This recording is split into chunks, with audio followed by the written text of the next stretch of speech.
Right, I just realized I don't actually have a BGM music. Oops. I need to download my BGM. Anyways, we're back with this event. Let's take a look here. Let me collect all my daily stuff.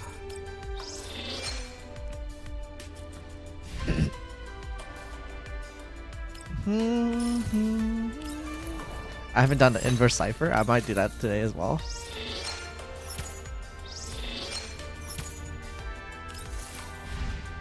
And we are also going to... Did I do this? I don't think I did this.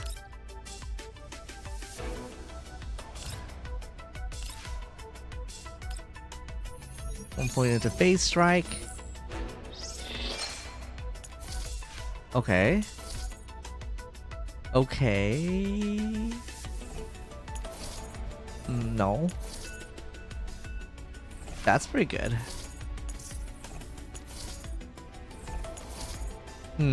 Health defense. That's not bad. That's not bad.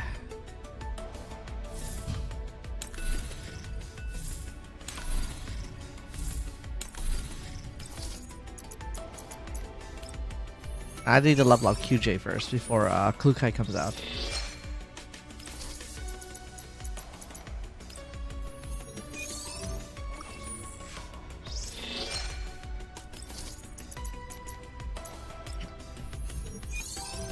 That should be enough.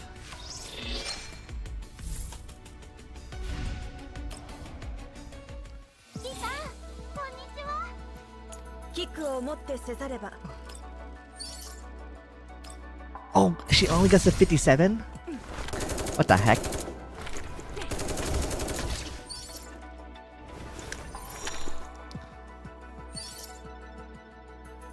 Okay, she's almost maxed out.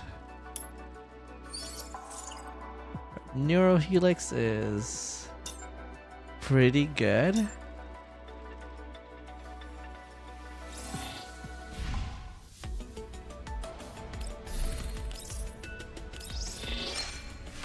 Alright, let's begin on the story then. But not over here.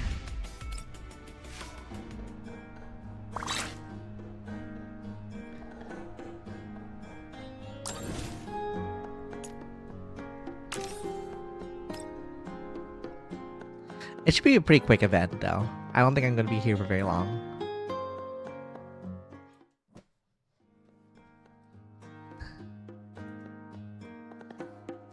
The first ray of dawnbreak stretched through the trees in a line of the pavement, shining perfectly into an ordinary little cafe on the side of the street. A girl, dressed like a shop attendant, is hard at work. She's cleaning up the planters, making snacks, and changing the coffee beans. She systematically works through the task that is being completed before the cafe opens for business. Perhaps it's because her neural cloud is occupied by these routine tasks, but she doesn't seem to notice the footstep approaching her.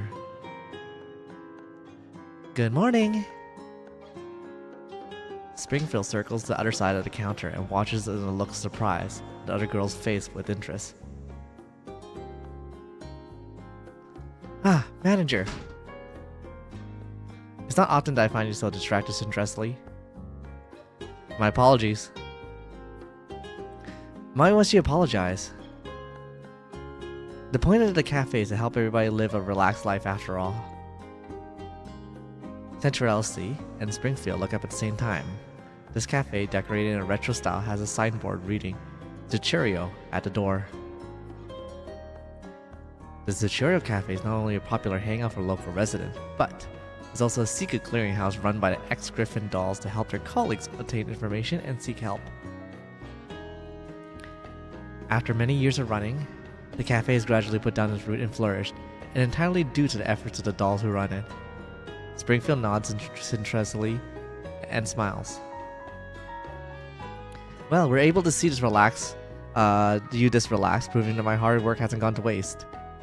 Of course, I'll continue to try my best for you from now on, here on out, manager. I'll be counting on you. That said, they are here today. But in the case that we won't need to worry any more about security situations. Indeed, right now Zucherio is probably the safest place in the entire city. This also means that I'll be able to put all my focus into the day's task. After all, the preparations for today must be handled with utmost rigor. You have a point. Let me help you too. Sensuously nods. Springfield steps behind a nearby cabinet and quickly dons on the apron before helping to portion out the desserts Sensuously had made before them, placing them in cold cases. Seemingly spots something of note. Springfield pauses as she tops the milk with the coffee machine. Then she leans close, takes a sniff at the grinder hopper. Oh my! Are these the beans in the machine from your private session with Black Ivory Coffee? These things are too precious for the merchants to sell, even in the satellite city. As I recall, you saved many collapsed pieces to buy them. Are you gonna use them all today? Upon hearing Springfield speak, Centurel's face flushes with a faint pink.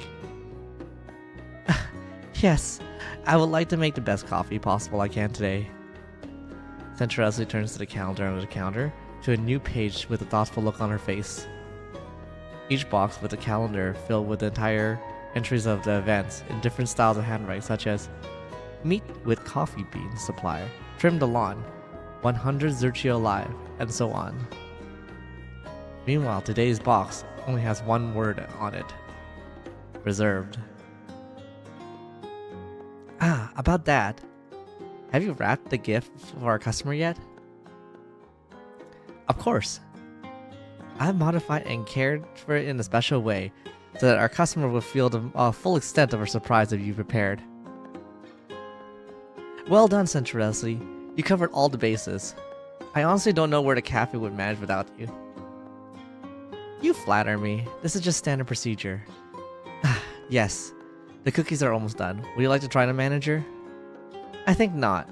I have some other words I need to wrap up. The rest is up to you. I'll take care to you. Centurelli doesn't say anything else before turning aside to let Springfield through, as though they were rehearsed this movement countless times before. Springfield opens the door to the kitchen and pushes her cake flours on the shelves to one side before moving the maple syrup to the utmost top shelf to another cabinet.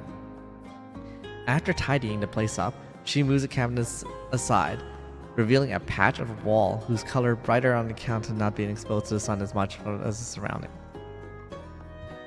Finally, she knocks twice on the wall. The wall section creaks, and suddenly splits open a hidden seam, revealing a secret passage, just large enough for a single person to pass through. In the darkness, Springfield expertly feels her way through the wall and finds a switch on it. A light comes on, illuminates the interior. A huge display monitor dominates the cramped room and turns it on with lights, displaying several locations being monitored by security cameras. Springfield scans the images on the screen, then presses the intercom button to below it. Right on time, Manager Springfield. We managed to hire several very capable staffers recently, so I'm less busy now. So have you gotten any new stock in lately? Well, of course I have. What kind do you want? I'll go with coffee beans. I like the sweeter kind. One of the regulars developed a taste for them. Also, have you received a special blend of that macchiato sent over last time? Oh yes, I have it. It was delicious. If you have more next time, I want it all. My, aren't we greedy? Can you blame me? When your menu are all excellent. Oh my god, I couldn't get that out. Holy shit. Now then, back to business. The special guest I mentioned, after all, will be mentioned earlier, will be visiting us today. I would like to ensure that nothing goes wrong with this meeting. As a supplier, can you provide me the coffee beans today? Oh, looks like the guest of yours is quite the MVP. Ah, yes. He's our most valuable client after all. I see. And here I thought you were joking when you mentioned it last time. You are really a kinder. I've taken my work seriously. Sorry, that's not what I meant.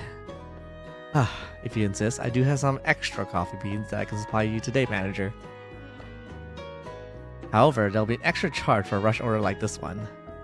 Of course, we'll settle our bill as per standard procedure. Springfield soon receives a message. After she reads it, automatically deletes itself. My, this does help a lot. Beep beep beep beep beep. Just as she's about to continue, an internal call suddenly calls over her to communicator. Pardon me. It seems we have a bit of situation in the cafe. We'll continue later then. The other party hangs up for Springfield, answers the call, and she immediately hears a familiar voice. Manager, I spot several suspicious individuals approaching Zachurio. Should I deal with them? Springfield looks at the screen. The security camera shows several thugs swaggering down the street. It seems that these troublesome guests. So let Sharkery handle them. Did you hear that, Sharkery? Is it time for Sharkery's debut at last? It seems there's some troublesome guests to the north west of the cafe. Please take care of them. Will do. Sharkery will give each of them a perfect show. That's kind of ominous. On a building, roughly 1 kilometer away from Zachurio Cafe, Macchiato is lying prone behind a set of guardrails on a balcony, concealed by a camouflage cape. After hearing the voice through her communicator, she finally shifts her gaze away from the optical scope for a moment. As she watches the dolls in the distance sauntering off with exaggerating, dance-like step, Macchiato grumbles to herself. Honestly, can we really count on her? While she's a civilian doll primarily intended for entertainment industry, this young miss had been fitted with a really advanced fire control component. Usually, she's the only one. She's the one who handles troublesome guests like this when you're not around. There's doubt written all over Macchiato's face as she continues studying Sharkery through her scope. Clearly, she's not convinced by Springfield's words. However, the suspicious individual fade from Macchiato's view over the course for the next few minutes. Looks like there's simple layabouts. Fortunately, they didn't seem to pose a real threat. Sharkery, how are things there? One moment, manager. That's the last of them. Sharkery's voice over the comes over the transmission. Dude, my lips are not moving. Give me a second. Let me see if I can improve that. Let's see. Monitor, papa.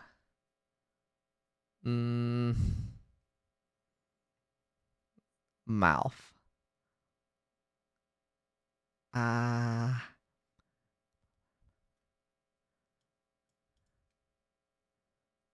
Let's make it more sensitive. Can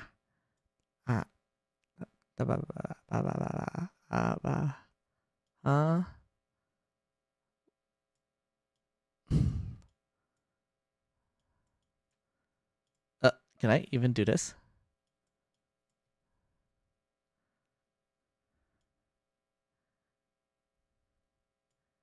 How does this work?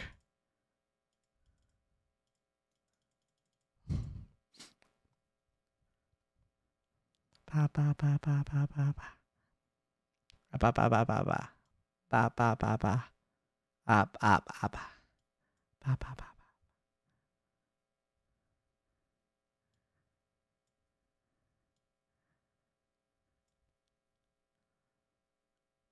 Ba ba.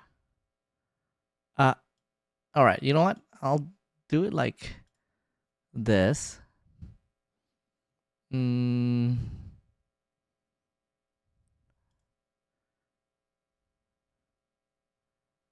Oh, okay. Mouth open.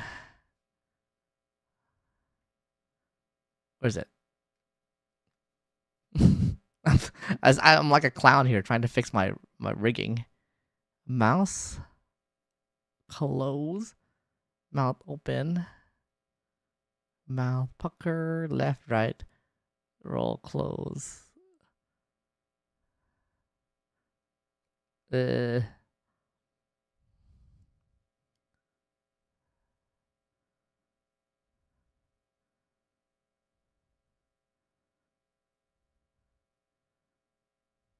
guess his mouth closed.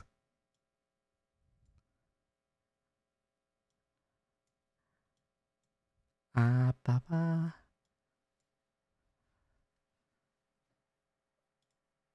Fuck.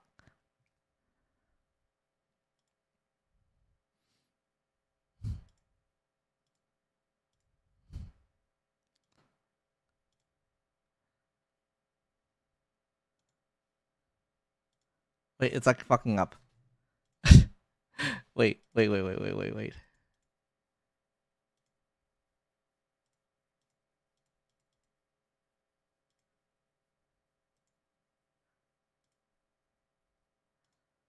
Where's my... I lost the tracking. Wait. I'm gonna restart fever.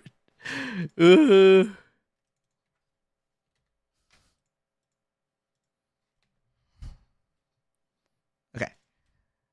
Connect. Okay, there we go.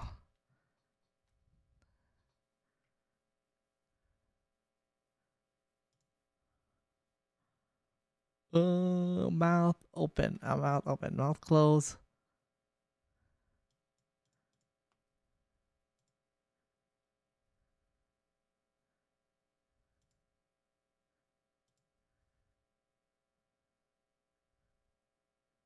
Can I even find it?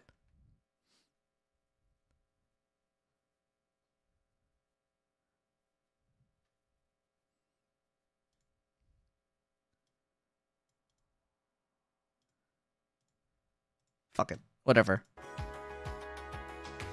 Hey, are you even from that bar from the underground shopping street? Have you paid your protection money for the month? If not, you'll... Wait a minute, are you a doll?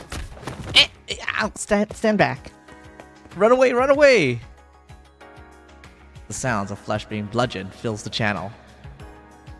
See? She's good at this. I guess tricking the enemy with her deceptive appearance must be part of how she gets the job done. What's this? Is it jealousy I hear, Macchiato? Hell no. Who'd be jealous of this little spoiled brat anyways? Wait, actually, I can probably fix it on VBridger. I was like, on VTube Studio.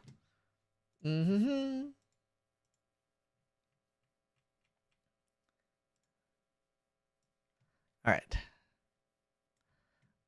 Wait, give me a second. I'm gonna fix... Oh, shit. Mouth. Wait. Open.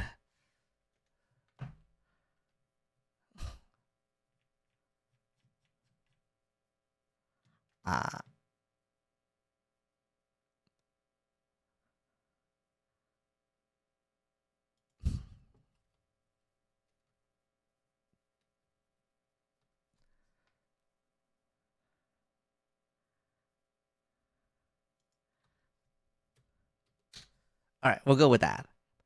Maybe that works a little better. Okay. And that's a wrap.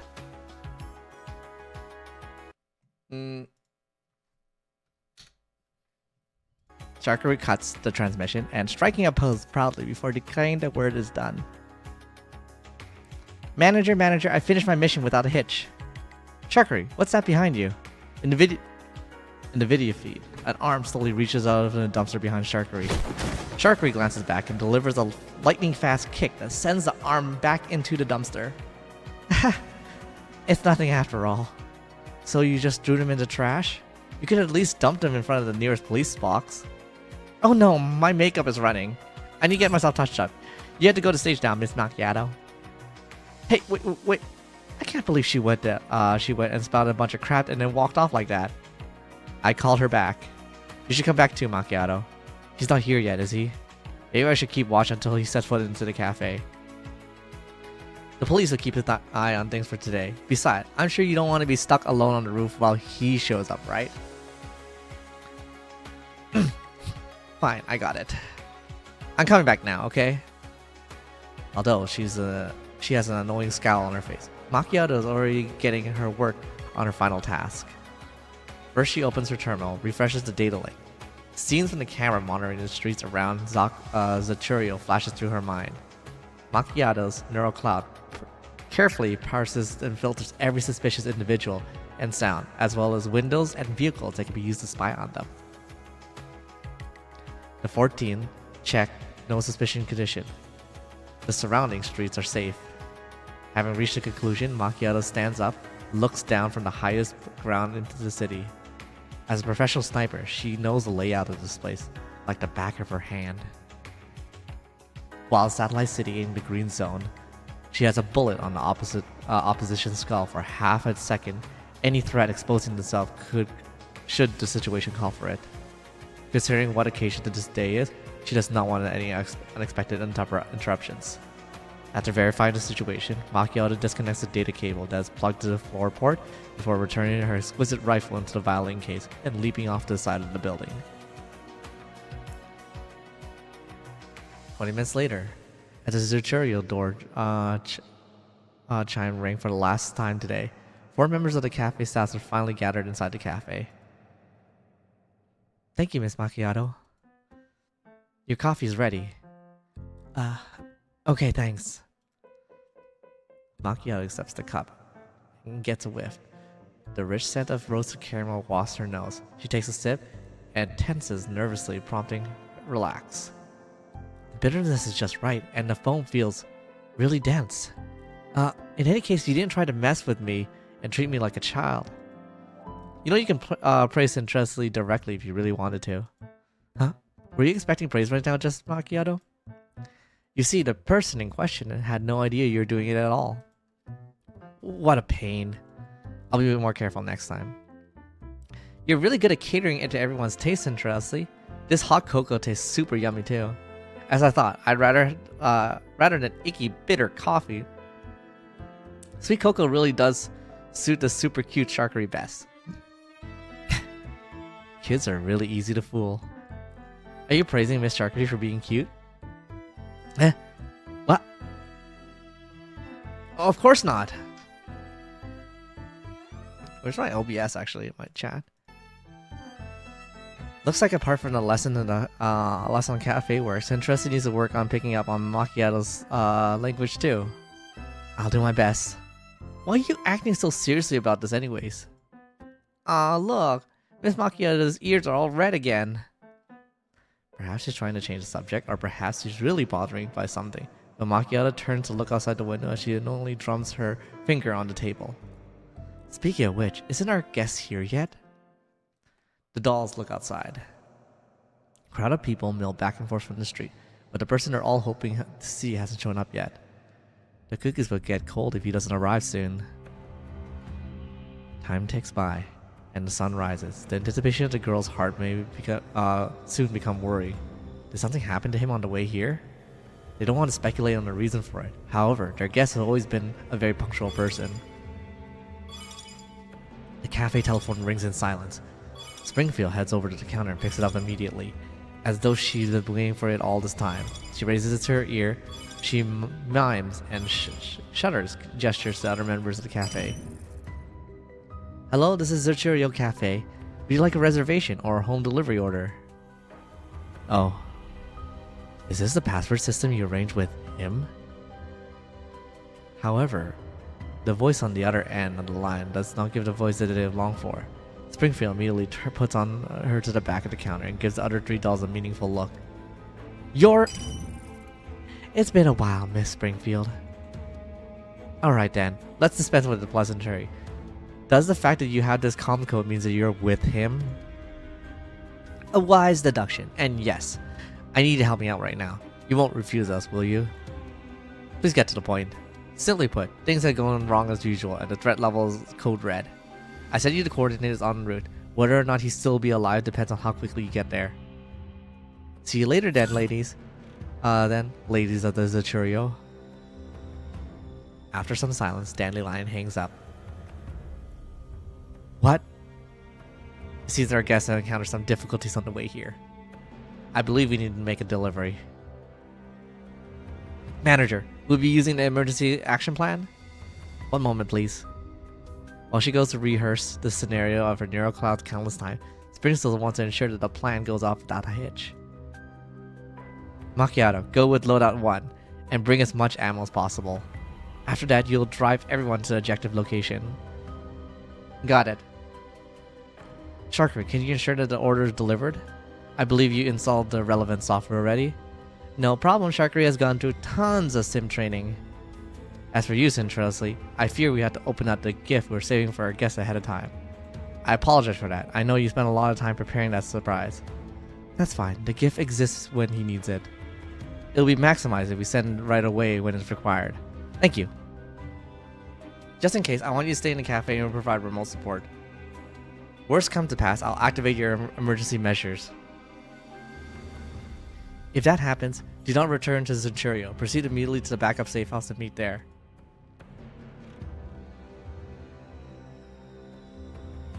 Understood. Please be careful too. I will. Centrosy, please take care of everyone while you're outside. I'll make sure that everybody's safe. So in return, please wait at our home for...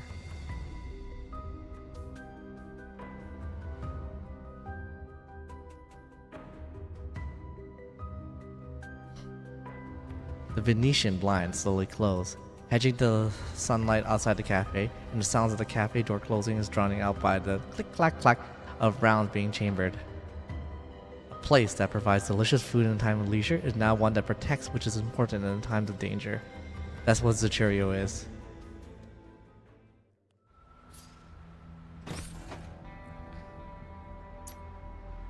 So here, I should probably throw in Tololo, Sabrina.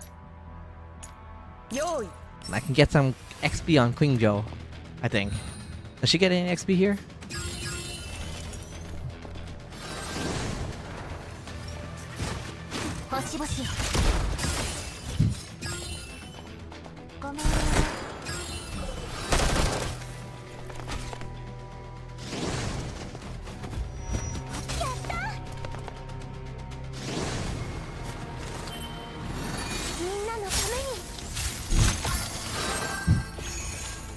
Wow, that was fast.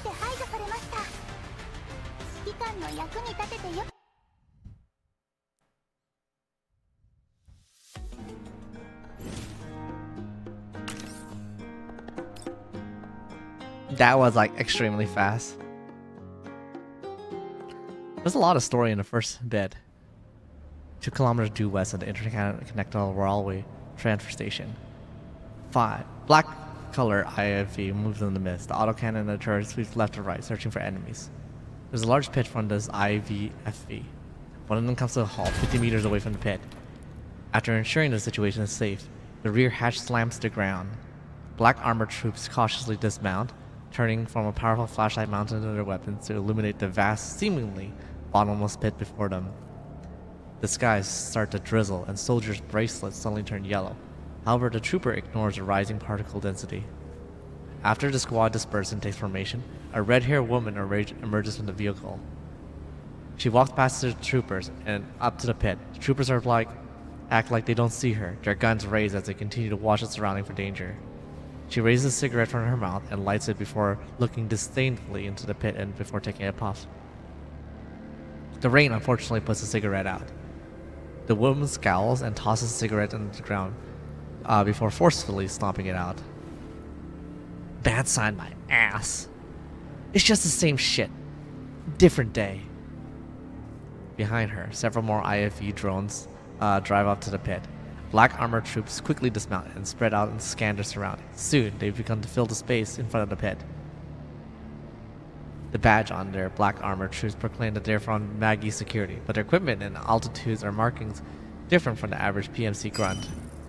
The woman changes the channel on her radio and begins giving orders. Everyone, listen up. This is Hazard Level 3 assignment. Charlie Delta, Foxtrot Team. Head underground and carry plan C27. Bravo and Echo Team, watch the perimeter. Alpha Team, stand by.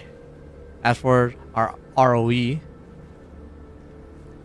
she takes another cigarette and lights it. Before taking a puff, She pauses for a moment. Then the woman slowly exhales a cloud of smoke before giving her out her order. Kill everything that moves. The black armored troops are silent. The woman gestures to 3 teams of men immediately pivoting to the head to the pit, while the other 2 become establishing a line of defense around them. Wow. Wait, why isn't my... This isn't tracking my mouth.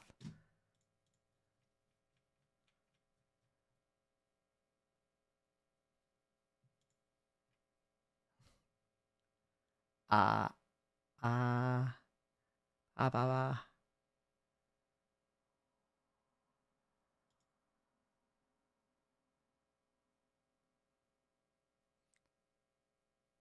Let's try this. Ba ba ba ba ba.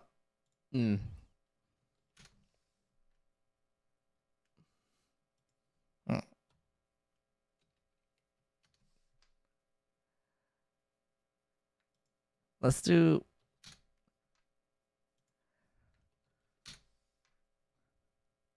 Okay, that's probably way better for now. Agent Linton, why are we deploying 6 combat team on level 3 assignment? Because the brass paid to deploy 6 combat teams. Even so, don't you think that 6 teams is a bit too much?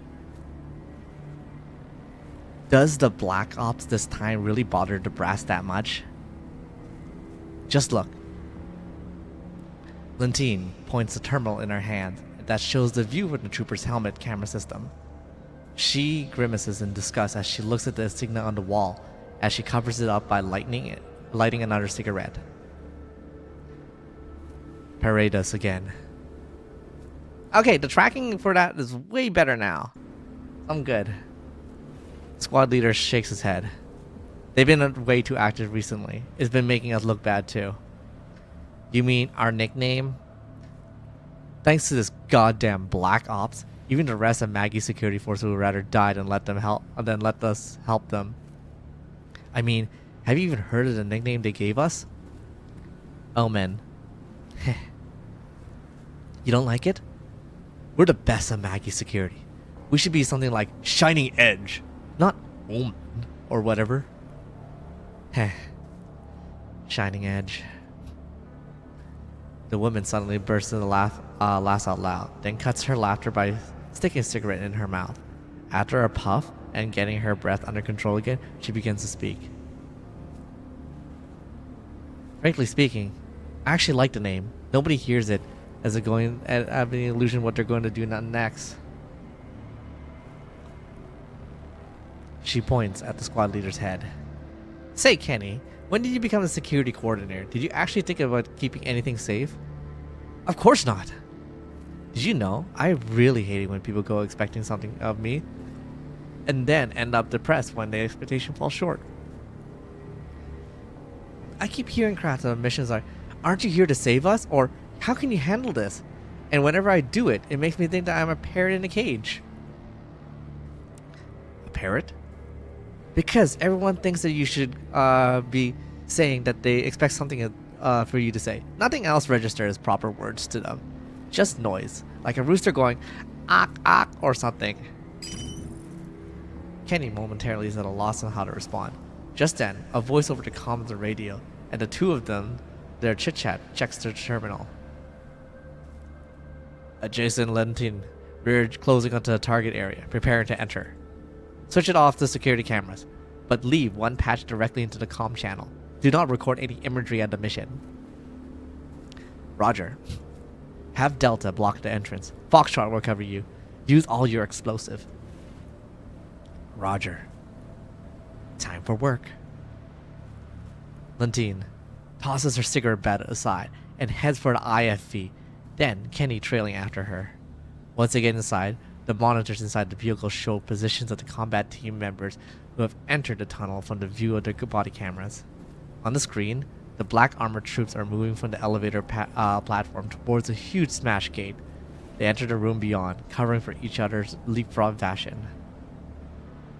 The room inside contains several huge culture tanks with human body parts enmeshed, with the plant tendrils floating in the culture solution. The power source is in the middle of their glowing dimly. We found multiple samples. The power had been shut off. There might be a contact risk. Stay away from those tanks. Inform all the team that assignment hazard has been upgraded to level 2. Understood, I'll let them know right away. Looks like their ritual site is down there. It's not like there's one more to close down to a green zone. These lunatics are getting wilder and wilder. Don't let their ethics cloud your judgment. We'll take money to solve problems. We're just gopher for the small independent PMCs. Take Bravo off sentry duty. Have them go down there and support the others. Got it, I'll contact them. Kenny keys his radio and then gives the order to the combat team on the perimeter. Lintine's eyes focuses on the screen. The images on the camera continues to move as the troop takes plastic explosives out of their backpacks, which plant in various corners of the room. No life source detected nearby. Charges has been set, awaiting further instructions. Proceed for... There's a shout behind, and the image shakes to the violence. When the viewpoint turns into the rear, where a trooper in the back had been impaled by some forearms, or a thorny plant stem from one of the culture tanks. The trooper tries to escape, but the stem burrows deeper into the flesh. Purple liquid oozes out of the stabbed area, and the trooper arm immediately swells up. The man behind him draws a knife from his waist and promptly chops off the wounded man's forearm. The stabbed soldier wails in agony, staggering back, and the pain from the shock, his teammate pulls out a medikit and administers the septic and painkillers. The camera shifts to the plant that is still burrowing deeper into the severed arm. White-colored mist sprays from the off-camera. Abnormal context has occurred. One man has been injured, suppressing liquid nitrogen. The vegetation soon freezes over. Unable to bear the weight of the forearm, it falls to the ground, splinters into many pieces. How many times I tell you, do not approach these things? Lentine sighs and rubs her temples. Set him up. Will do. Lentine leans back into her chair and addresses Kenny in a mocking tone. Well, lucky him. For a low price of half an arm, he managed to collect a big fat compensation paycheck. That guy was wounded, probably Masio. He's been with us close to 10 years. Close to 10 years? It's been that long already? You know, when I get sick of being adjacent, you should take over. I'll go join a combat squad and get some random little injury when the time comes. Make sure you give me a nice little bonus enough to retire with. Yeah, right. Adjacent. Who'll be kind enough to share the compensation with somebody else? You mean I wouldn't be sharing yours with me? Hell no. Wow. Petty much. Lentine pouts, expressing her displeasure. But they've been through this routine many times before. Kenny doesn't even bother following up with old gig with her. How many more runes do we need blowing? Intel indicates there are 2 more. Looks like there's a whole mess of Black Ops for us today. Lentine pulls off her earpiece. Kenny's about to speak, but she signals for him to stop. Did you hear something? It sounded like a helicopter. A helicopter? The squad leader removes her earpiece, listens carefully, then shakes his head. Not a thing. What happened? Our intel didn't mention anything about a aircraft passing by nearby. I mean, it's perfectly normal for people to use aircraft without filing permission in an underground region like this. Lentine frowns, and putting her earpiece back on, she continues speaking with an unhappy tone. I have a bad feeling about this. Adjacent Lentine, we received transmission from Bravo. They found an elevator that wasn't mentioned in our intel, and there's a large terminal signature coming from the chamber below the elevator. I'll patch a video feed from over there. The two of them turn to the screen. It flashes in a perspective change. This time the viewer's looking into a pit with the thermal imagery. Give me the size and composition of the thermal signature. One moment, please. Scan complete. I'm picking up at least 40 light source and a massive thermal source, scaling at least 5 units or more. 5 units, so it's a boojum then. So they summoned us before even the ritual was complete. That doesn't happen so often. The sound of gunshot comes over the transmission, seemingly from a long distance away. I hear gunshot. All team, stay alert. Who are you engaging? Hang on. There's nobody. None of the team has engaged anybody. Then something must have happened underground. Delta, finish pit planting the explosive. The rest is up to you. Head deeper into the pit. This assignment hazard is now level 1. All personnel prepare to engage a Bujum. Understood. While the answer was simple enough, there was an added hint of nervousness in the man's voice. They're calling this a hazard level 3 mission even though a Bujum is present? You even wonder why they shelled out so much for this, right? Now you look like you got your answer. Still, even if FAP group was taking charge of things, a Bujum would be so close to Green Cell is going too far. Forget it. This isn't any of our business. Have Alpha preserves itself, will be... Suddenly they hear bullets strike from the exterior armor plate of the vehicle, followed by an emergency transmission over the radio. This is Echo! We've engaged an unknown doll. They're attempting to leave the attempting to enter the underground chamber. Dolls? How many? Unable to estimate. They have a sniper. 2 of our guys have been hit. We're pinned down. Damn it. Kenny, get on the IFV and give them fire support. Why now? Of all time. Rhino 2, Rhino 3, what the hell are you doing? Why aren't you returning fire? What? Your optics have been destroyed? You shower of useless assholes. Must I do everything myself? Kenny climbs into the gunner's seat and prepares the manual controlled autocannon for attack. However, there's a static sound of crisp impact from outside the vehicle, and the gunner monitors in front of him promptly bursts into sea static. What? Don't waste your time. We aren't going against some ordinary dolls. Alpha, mount out. We're moving in to assist. Oh, this is from the last event. Who's that? I'm approaching the coordinate Miss Dandelion sent us. I see some ISV that might be a big threat to us.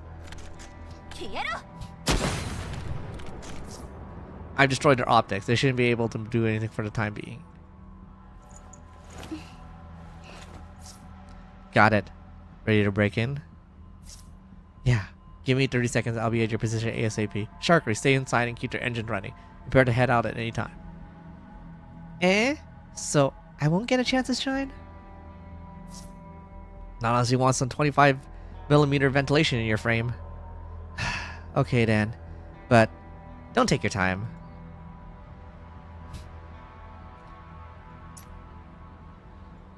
Who do I want to throw in here?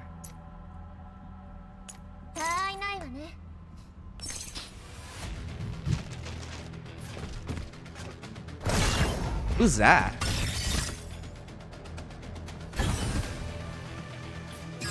It's not gonna matter.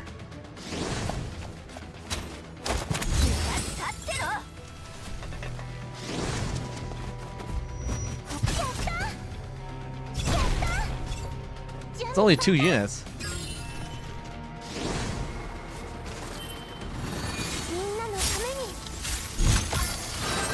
An elite flyer.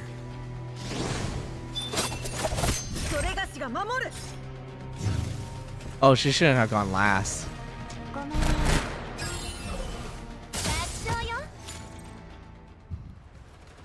We can't hold them. Adjacent. These dolls made it underground. That fighting style. And such capable T-dolls. This is Bravo. We made contact with the unknown T-doll. They got a lot of firepowers on the side. Requesting backup. Looks like things are being more and more interesting. Interesting? Leave 3 people behind to tend the wounded. Everybody else follow me. We're going after those dolls. Got it. Meanwhile, on the other side of the pit. How many more enemies are out there? There should be at least 50 according to the scans, right? Is there another way? As you see, right now I'm just a Looks like I'm being serious here.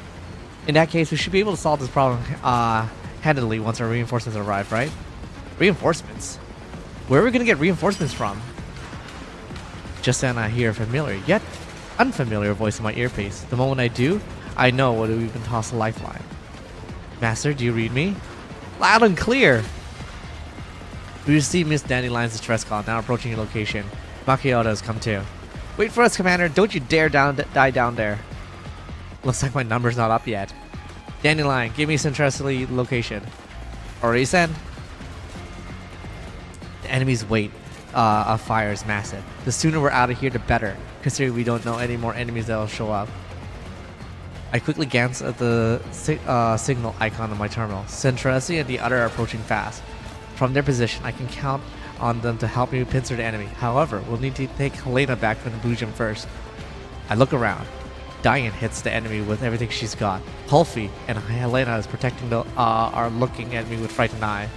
We don't have much room for error, but I'm certain that even after this time, the dolls can make it. They will still work together. There's no much time to hesitate. I quickly decide on my next move and give my orders. Diane, Commander, I need suppressive fire just from you and Jingyu to the direction to draw their attention. Our reinforcements will flank them from behind and we'll break through their location. Yes. Dandelion, help compute the ideal attack pattern for Diane and Centresi to send to them. Already done and sent. Centresi, give me a sit rep when you're in position. Then, wait for my go. Yes, Master, ETA is 1 minute. Diane, keep laying down fire. When I give the word, we'll make a break for a more open area and draw the enemy's attention. Jingyu, can you and your big sister put on a good show to distract them? No problem. Leave it to me. That's all I need to hear. And, who might you be? Her name is Zhaohui. She's a new friend of ours. Got it. How about you look pretty from... How about this? You look pretty from all angles. Agile, can you help bring Helena back to us? I have Dandelion disabled Helena's defense system. That's Diane and Jingyu's commander for you. Or are you giving orders without hesitation? Though, this is my first time we met. Hey, if you can't handle it, I can do it instead. Of course I can. Should I head out now? I'm glad you're willing to help out. Wait for my signal. I pay further no attention down and Helena's in front of me. You're Helena too, right? Yeah. Do you want to live? I can't die yet. I see the determination in her eyes. Then I turn towards Kofi. Protect her. She's also Helena. Okay. Kofi reached down to support Helena's beside her and looks at the airborne Helena. So our Helena... Relax, she'll be fine. Saying so, I turn towards the hovering Dentrigate. You can do this, right, Dandelion? As you wish. After I give my order, the dolls all look at me.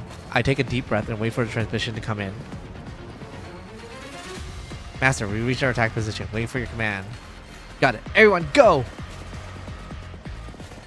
Centresi and Macchiato silently drops down to the elevator platform at the bottom of the ship, while their black armored enemies are focusing fire on the other direction.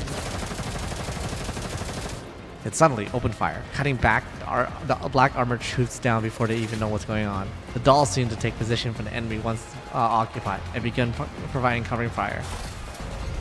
The Dendrigate flies up to Helena, who seems unhappy. The spherical defense system begins to glow, but Dandelion sees to control them before they can finish charging up. Nap time for bad kids. You. Before she can finish, the three sphere glow and revert back to their box form, enclosing Helena. Zhaohui, go now. Got it. Zhaohui throws out a grappling line and immediately springs toward the high ground while Dayan and Jingyu rush forward towards Centresi. Run! Everybody breaks into a mad dash while Centresi and Macchiato pin them down. The enemy's volume of fire is significantly reduced. I run into the group's head while Kofi and Helena follow close behind me. Dayan and Jingyu bring up the career. As we approach Centresi, I notice a flickering flashlight in the tunnel to our side. Master, incoming reinforcements. It's my blind spot. I can't hit them. Cover the commander. Diane and Jingyu immediately rush from the head of the group and face it towards enemy reinforcements. Jingyu presses onto my shoulder and gets my head down while she and Diane blocks the bullet from the side. The two dolls mount a fighting retreat away from the enemy. Dazzling flashes of light erupt as the bullets splinter and fragments against their frame, but they grit their teeth and continue returning fire. Looking up, I see that Zhaohui has taken Helena's box out of the air and she's using the grappling line to break the enemy fire from one-handed as she swings through the air, briefly throwing them back. Go now! As the enemy fire falters, we begin another sprint towards Centresi's location. Zhaohui makes a hard landing beside us. The Dendrigate follows closely behind her. Centresi, use this! Macchiato picks up a smoke grenade from one of the black armor corps and tosses it over to Centresi. The two of them prime their smoke grenade and throw them out. The two smoke grenades hit the ground and a cloud of white smoke obscure us. Everybody get behind cover. Everybody gets behind cover. Perhaps it's because they can't see us anymore, but the enemy gunfire suddenly stops. Centresi, WA2000, thank you for your support. I'm called Macchiato now. It's an honor. Miss 95, 97, are you alright? We're fine. Our frames are functional, but we should leave ASAP. I look at the dolls. Daeyeon's shoulder and heads are damaged, while Jingyu has 2 big holes through her thigh. Sentresi and Makio help them to the platform elevator. Kofi, holding panting Helena, make their way forward, while Zhaohui struggles with dragging the heavy box on her back. I run to the elevator too. It groans and rumbles before grinding into movement. The dolls keep their weapons pointed into the way we came, but no enemy full of us. The thunderous gunfire surrounds us, and now we're suddenly vanished. The surroundings are quiet except for the noise of the elevator. For some reason, I don't feel the joy of narrowly escaping death. On the contrary, I sense a foreblood filling my mind. Sharkry, are there enemies at the position we entered from? Not right now. Are you sure this is important? Sharkry is watching through the telescope this whole time. Alright then, start the ignition. We'll be there in 5 minutes. You have a vehicle outside? Yeah, it was supposed to be a surprise gift. A gift? But... Makiano, bad news! I see a lot of IFVs heading toward your location. How many? 1, 2, 3, 4... 5 of them! Isn't that all the IFV that we just saw now? What should Sharkry do? Prepare to engage. Commander, there are IFV trying to intercept us. I knew she wouldn't let us go so easily. Master, I have a plan.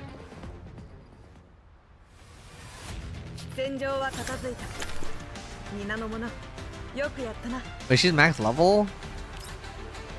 Her rifle's max level.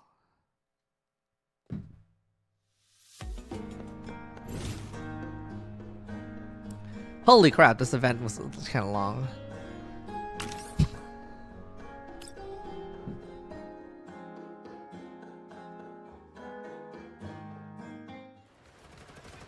Jason, Linton, look out. The red-haired woman is caught off guard by a green-clad doll, suddenly jumping across her path and forgetting to duck. Kenny tackles Linton to the ground, and a bullet would have hit her square in the chest, instead slamming into the man's backplate. The other trooper immediately stops shooting and dragged the other 2 into safety. The woman gets onto her feet and immediately checks the squad leader's wounds. Kenny, are you alright? Hell if I know! She quickly inspects the plate where he struck and finds a bullet stuck between the 2 ballistic plates. Get up already, it's not gonna get you pregnant.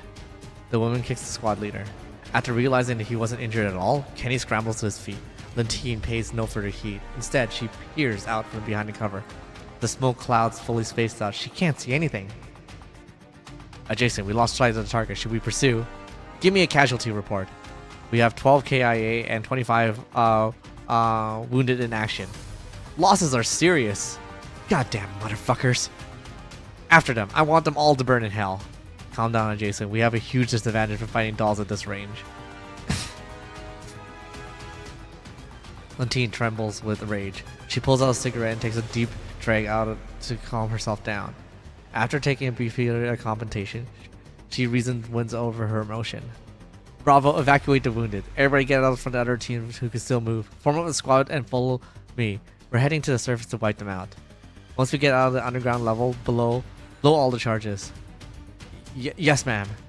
Kenny, have everyone from Echo who's still alive drive the IFV over to block off the entrance of these dolls are using. Stop them no matter what, even if it means having to physically hit them with your cannon barrels. I'll contact them right away. The attack and losses sustained here far exceeds anything they expected. Meanwhile, it's very hard for them not to imagine what happened here. After looking at the corpse of the Bujin deep inside the pit, the woman in black and outside of it. What the hell am I even fighting for? Lentine mutters to herself, a mixed emotion in her heart. Then she casts aside the cigarette butt and vanishes into the darkness of the tunnel with the rest of her men. This is Rhino 4, hailing Rhino 1. We picked up Echo and headed toward the tunnel entrance. A few black armored troops followed the IFV. Their rear hatches close and their engines roar loudly. 1 copy. We're falling right behind you, ready to cover you anytime. The 2 IFVs stopped at the entrance of the tunnel. It's wide enough so they can drive through side by side. The remaining 3 IFV parked beside the entrance, flanking their autocannons pointed toward the opening.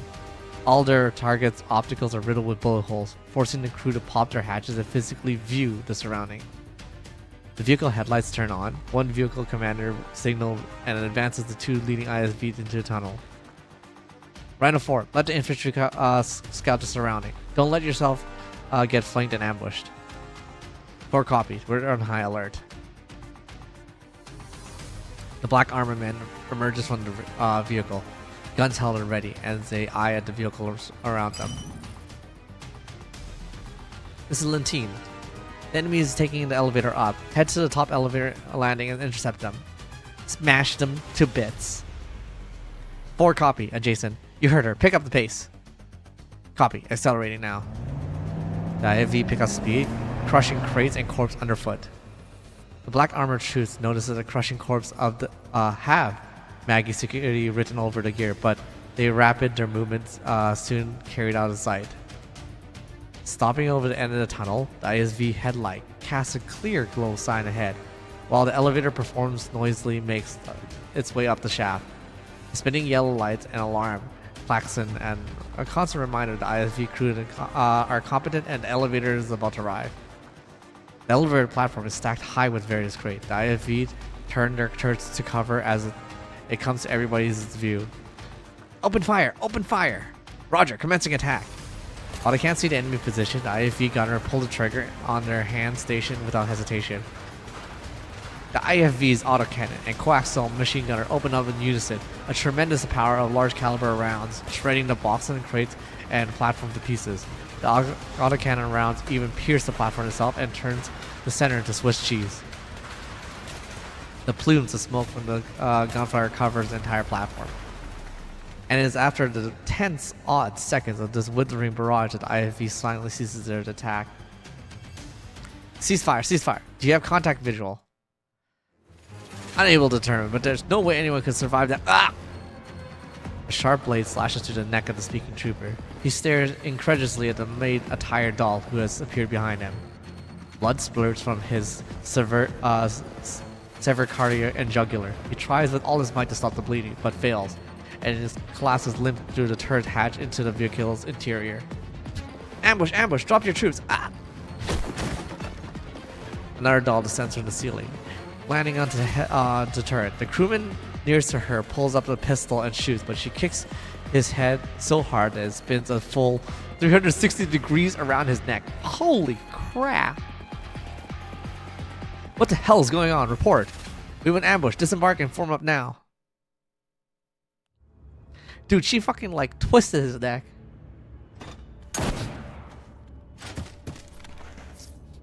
Don't shoot. We'll capture one of the IFV and wipe out the rest of the enemies. Roger that. Commencing operation.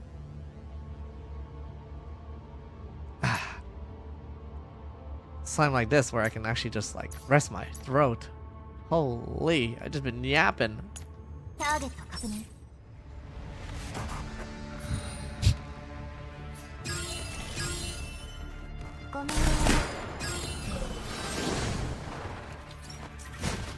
星々よ。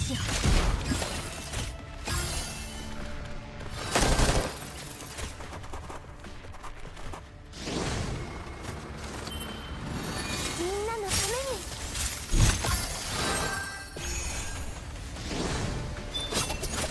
それがしが守る。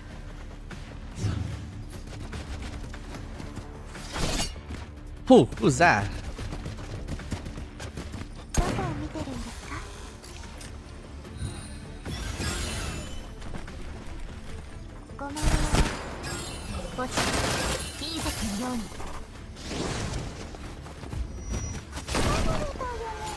Whew.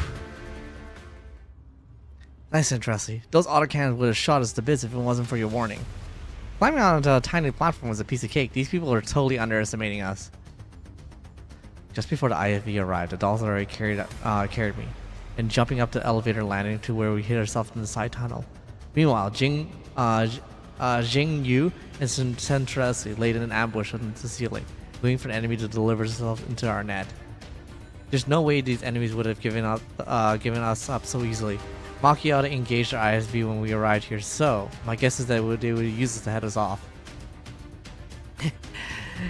You can thank yours truly for destroying their optical system, otherwise they would have never exposed themselves like they did. Good point. We would have had a much harder time if they had buttoned up in their vehicles.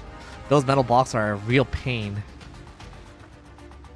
Seeing how proud Macchiato looks, I nod in the direction to show my approval.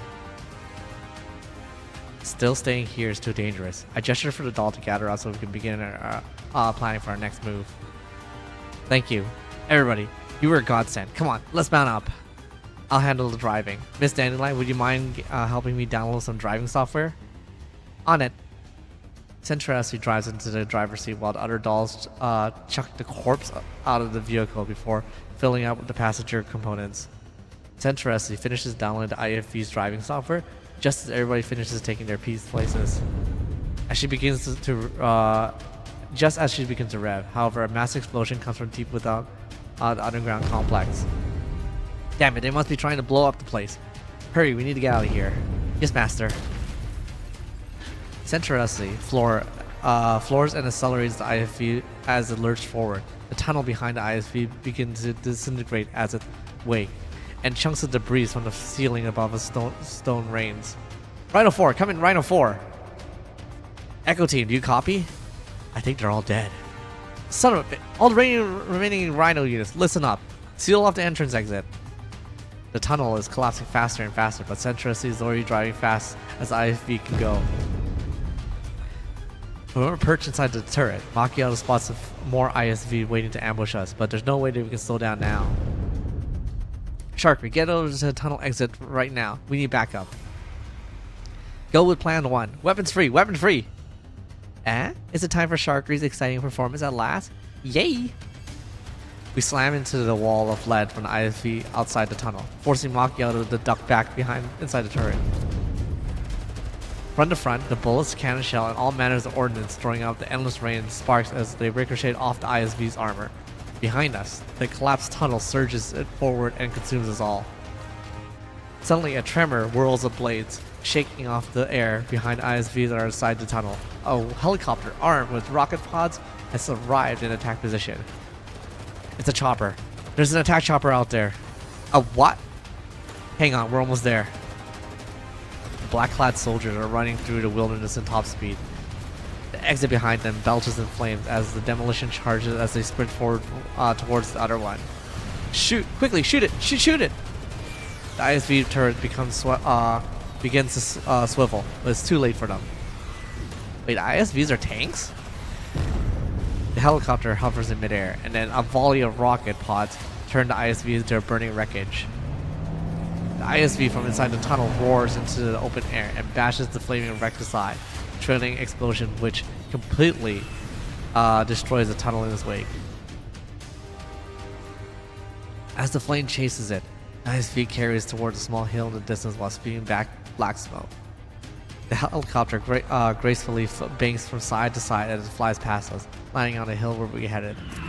Once we get there, Centrosity puts on the brakes, and I emerge from the ISV. I barely open my eyes because of the downward grid. What I manage to see shocks me to the core. Nothing could be more familiar than the black helicopter before me. Perhaps it was worn, but it was still legible and sitting on the side. The shield of Griffin and Kruger.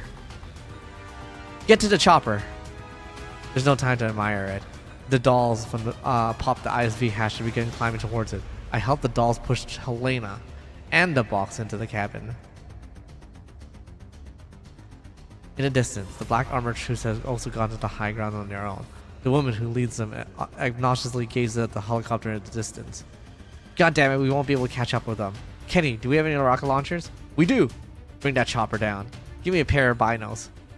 The woman takes the binoculars from one of the men and one of her men's hands her and looks through the helicopter. Range is 260 meters. Fire when ready. Through binoculars, she sees the doll pulling a human into the cabin. The human takes a seat at the lip of the passenger compartment. Lentine ups the magnification on her binocular, but she sees the man's face. She suddenly freezes. Isn't he from Frankfurt? She immediately changes her mind and gives another order. Cease fire! Huh? However, the squad leader already pulled the trigger. The rocket shrieks towards the helicopter. The helicopter immediately pulls up, trying to bank out of the path of the rocket. However, the intersection of his course and that of the missile has sealed the fate of the group on the helicopter. Firing. Two shots rang out, and the piercing rockets throw them off course where it explodes midair. What the hell? The shockwave of the helicopter explosion shakes the helicopter, but the pilot seems to level it out. As it continued picking up speed, it's trying to get out of this godforsaken hellhole. We still have hostiles nearby. Find them. The helicopter's still in range. Should we keep going? As Kenny barks orders to his men, he raises another rocket launcher, waiting for Lintine's response. All units take cover and wait for further instructions. Upon hearing the order, the black armored troops immediately remain still and makes no further movement. In the distance, the helicopter picks up speed and fades out of sight. Meanwhile, the hidden shooters do not reveal themselves. So they're covering their escape then. 2 gunshots, 2 people. She shoves the binocular back into Kenny's hand, then takes out cigarettes and lights it. The surviving men in black remain silent, as though to wait for Lintine's next order. A moment later, she throws the cigarette aside without much taking a drink from it and turns to address Kenny. Contact HQ. It tells them the mission's complete. Then inform the personnel that we have them to pay out the maximum compensation for our fallen men. Kenny nods. When writing your combat report, attribute your personnel and material losses to the Battle of the Bujum. Do not mention anything about the Battle of these dolls. What? Then find the most reliable underground broker you can. I need information.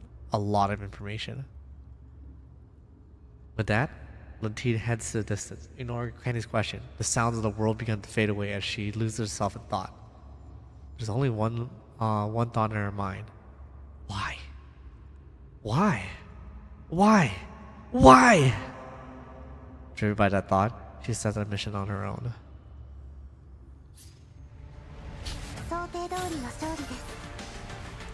Dang, okay.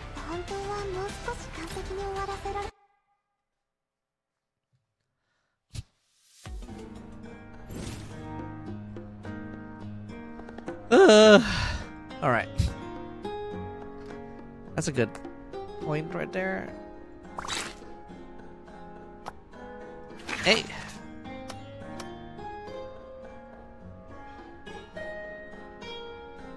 I can collect more of these.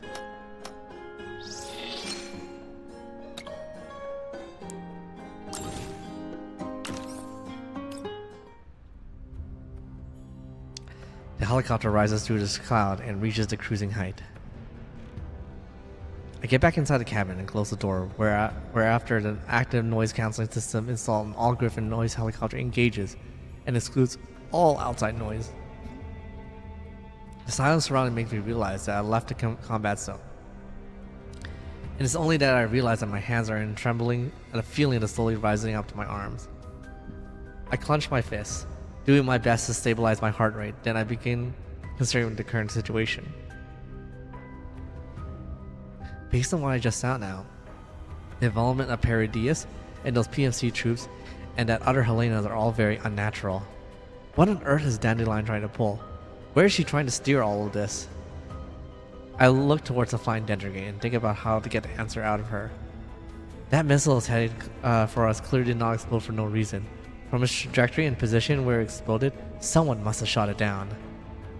In other words, someone has secretly saved us. But who could have done that?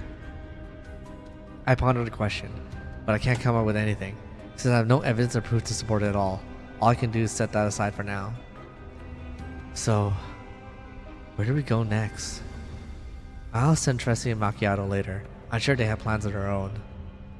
Should I continue with this transport mission?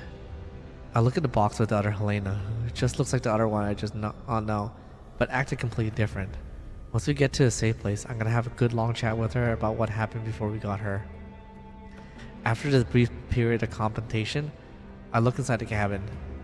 This is a standard issue Griffin transportation helicopter. Judging by its stability in flight and normal operation of its noise cancellation, this chopper has been maintained an active duty spec from 10 years ago. While the fittings are a little old, they're pretty much all standard issue from back then. Even the first aid kit is still in the same place. Macchiato heads to the co-pilot seat and talks to a doll that I've never seen before on her flight path. Centresi takes her first aid kit from the seat and begins treating the wounds of the dolls who were damaged in battle just now. The doll began exchanging their names and rejoicing over the battle they survived just now. I look over Kofi. She's trying to strike up a conversation with other Helena, but the latter does not respond to any other way, only looking down at the box. She looks uneasy, but I can tell she's trying to rein in her emotions. She had been secretly observing everybody since we got onto the helicopter and thinking about something. The box had been secured on the cabin floor. Zhao Hui looks worriedly at it, then looks at the hovering Dentrigate. Say, this box isn't suddenly going to change it back into sphere's form, right? I've already assumed direct control over the box authorization. That said, the occupant might be able to take back control. Who knows? Upon hearing this, the girl suddenly looks up and addresses the Dentrigate in earnest voice. She's already gone. Hmm? I can no longer sense the lurking unclean. So she's gone. Dentrigate flies to the girl's face. Mono eye focus on her, but the face reflects into the glassy depth that does not change. Looks like there's no more danger then. Lucky us. But she left her burden behind. The box cannot be opened for now. Why? Are you afraid that she will replace you? You should not do that if you don't want her to die. After saying that, the girl lowers her head again, remains silent, no longer listen to Dandelion's teasing. With a sigh, I look away from their conversation to the dolls. Centresi just finished binding Dayan's wound, and I approached him asking about their condition. Dayan, Jingyu, are you alright? You don't have to worry, Commander. They're merely flesh wounds. Yep, a band-aid or two and we'll just be just fine. Dayan's injuries aren't particularly bad, but Jingyu has suffered penetrating injuries through and through to her leg, so Centresi kneeled before her and began administering first aid. She carefully extracts a bullet from and its fragment, then fills the wound channel with packing epoxy and apply a synth skin patch over the entry and exit wound. Jingyu is limbering up her leg and then nods happily to Centresi in gratitude. Seeing Centresi has finished her first aid for them, I decided to ask the question that had been on my mind. So, what's the deal with this helicopter? Kinda slow on the uptake, aren't you, Commander? Can't you tell that this is a present for your subordinate prepared for you? The Dentrigate shifts its position directly over my head. I try to look up, but I can't see her. Is this true?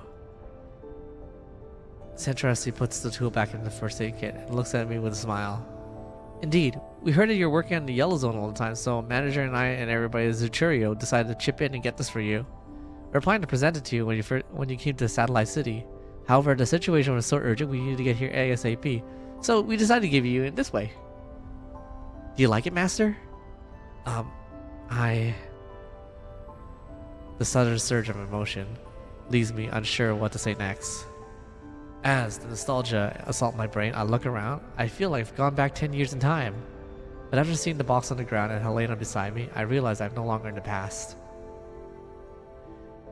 Thank you, everyone. Don't forget that Springfield. To thank Springfield. It took her a lot of effort to acquire this transportation helicopter.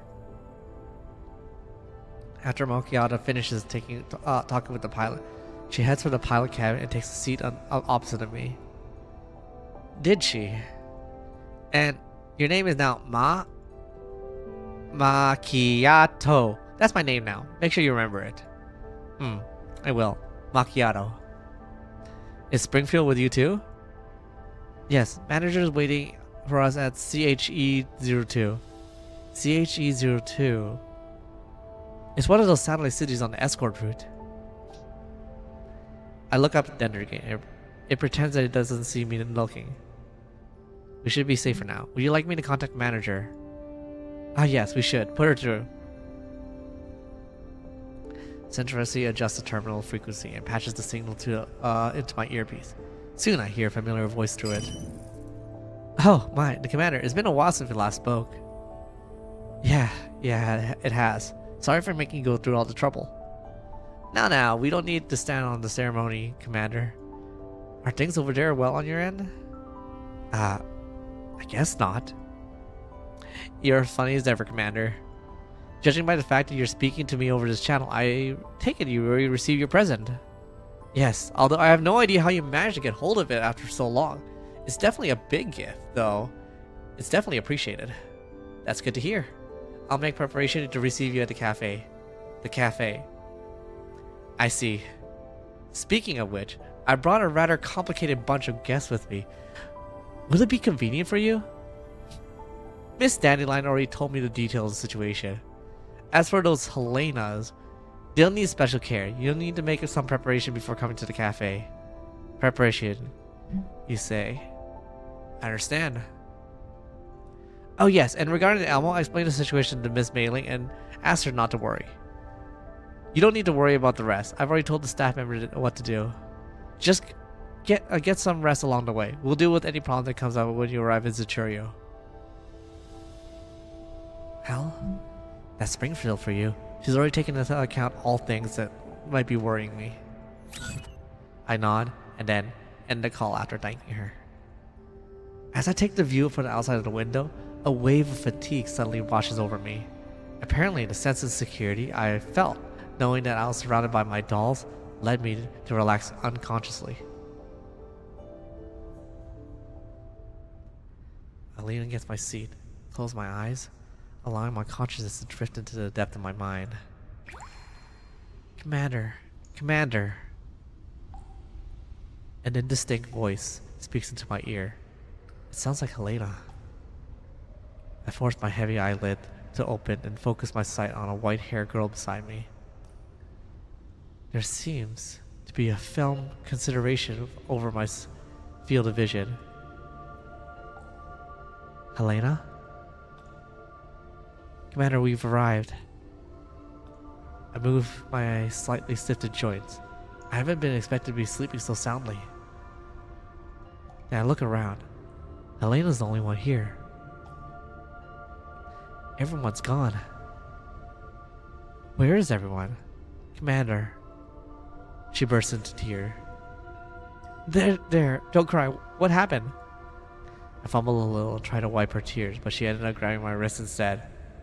I never imagined a child could be this strong. I can't break free of her grip. Commander, save me. The Helenas, deceived, lies. Don't worry, if anything else, you'll be safe by my side. But if you need my help, you'll need to tell me everything, okay? Helena is still sobbing, but she nods. Suddenly, her pupils dilate and the strength fades from her hand. I use this opportunity to regain control over my wrist. Right after, a white mist floods the outside of the helicopter. Helena begins muttering to herself as she has been through something or something. Helena, won't... I'm not a traitor! Before she could finish, she turns and rushes into the mist. I reflexively follow her. As the mist clears, I grind to a halt. I see seemingly endless expansions of ellipsia before me. Countless Helenas are walking forward towards the flower. The ellipsium blooms, and the petals fall like rain. This beautiful scene is indescribable and eerie. Helena! My voice shatters, the size of Helena, as they begin to turn at me with vacant eyes. One of them has the same sad look on her face. You shouldn't have come here. Then you can leave with me. We should go together. Helena shakes her head. My destiny is here. Destiny? To hell with destiny. A thought flashes through my mind. For some reason, I feel like if I let go of Helena, I'll lose her forever. You're kind, Commander. What on earth are you saying? I pick up the pace until I reach Helena. I need to get her out of this creepy place. I'll drag her away if I have to. No matter how much strength I have. Helena will refuse to budge. The kind will die, but you must live. Helena picks up the ellipsium beside her. The soft, lovely flower instantly transforms into a sharp blade that gleams coldly, and she stabs it into my heart without hesitation. I can't dodge the blow, but my chest doesn't hurt. It just feels cold. Helena weeps, and my consciousness grows hazy. I bolt upright, like I've just been electrocuted. After gasping for several seconds, I realized that the Dendro gate is perched on my chest. That must have been where the coldness came from. Were you dreaming? A Upon seeing that, I'm getting up. The Dendergate hops off my chest and takes the air. I turn towards the golden corner, then the box, and sigh quietly. More like a nightmare. I think I was too tense, but I'm okay now. Dandelion flies and circles around my head before descending upon my face again. As long as you're fine. Get ready, we're about to land. I look outside the window again. The helicopter is approaching the city. The doll, who Macchiato calls Sharkery, is speaking to the communicator. It seems she's trying to get the local air traffic controllers. Looking down, I notice that despite us heading straight for the security, the air defense and placement of the walls are not tracking us, as though we're old friends. That takes me by surprise. It implies that this helicopter has been legally registered and has permission to use the city's airspace. The cost of obtaining such permission might actually be greater than the price of the helicopter itself. The helicopter slowly descends as we're nearing the city, until we end up touching to a small helipad near the city wall. After stepping out of the helicopter, the massive border walls fill my sight. As I look around us, I notice that those nearby security cameras are facing elsewhere. As the several men in police uniform approaches us, Macchiato moves up to meet them, and several black cards into their hands. The men nod before heading towards the helicopter. They walk past us, as though we're invisible, and enter the helicopter. Soon, the helicopter lifts off and flies elsewhere. Come with me, Commander. Miss Dayan and Miss Jingyu and Miss Zhao Yu. Sharkery will take you to the Zichurio Cafe. It's the safest place where you can rest for a while. Commander, go rest. I'll come afterwards. Dayan nods and the trio of doll head towards the passage with Sharkery. Meanwhile, Macchiato enters a passcode to a nearby door and beckons me over. I enter it with her, followed by Kulfi, who's holding the Helena in hand. Centresi is at the rear of the group, carrying the box on her back. After passing through the rundown maintenance passage and taking the cargo elevator to the underground area, we arrive at a small storage unit. There is a 6-seater light truck inside. We mount out in silence and drive out of the storage unit. As we emerge from the underground area, the sunlight hits my face. It's sunset now, and the truck slowly climbs in a long spiral of the sublevel of the satellite city toward a higher elevation. As we go deeper into the city, more and more light comes on. It seems that they're celebrating some kind of festival. Elena's eyes are drawn to the lights of the city. She seems to be trying to greedily devour all their gaze. After this must be a new fresh what is new to her. I can practically sense the excitement and eagerness boiling in her heart. However, she looks back inside the truck and sees that the box is on the floorboard. Her eyes go dull again. She notices that I'm looking and turning and looks at me in the eye. On my part, I do not shy away from meeting her gaze. Then her mouth's open as though she wanted to say something, but then she hesitates. Instead, she turns away, looking neither at the city nor the box, but at her feet. She seems to be waxing thoughtfully.